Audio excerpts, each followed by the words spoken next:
রবিউল গ্রামের এক সাধারণ লোক। তার বউ ঝুমুর নতুন শহর থেকে এসেছে আর সবকিছুতেই একটু বেশি মডার্ন।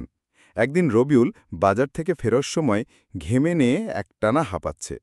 পকেট থেকে রুমাল খুঁজে না পেয়ে নিজের ওয়ালেট থেকে একটা টিস্যু বের করে মুখ মুছল। আর তখনই যা হওয়ার তাই হল। টিস্যুর সঙ্গে ছিল একটা ৫০০ টাকার নোট, আর সেটা পুরো ঘামে ভিজে গলে গেল। বউ ঘরে বসে মোবাইলে ইনস্টাগ্রাম দেখছে। হঠাৎ রবিউল চিৎকার করে বলে, বউ, টিস্যু দিশোস ঠিক আছে, কিন্তু টাকার পেছনে দিশোস কেন? সব গলে গেল। বউ বলে, আমি কি জানতাম তুমি টাকা দিয়ে ঘাম মুখ মুছবা? রবিউল রাগে গজগজ করতে করতে বলে, তুই একটা কম্বো প্যাক বানায় দিছিস দেখতেছি, টিস্যু আর টাকা একসাথে। বউ বলে, তুমি না বলছিলা সবকিছু হাতে থাকুক, তাই একসাথে রাখছিলাম।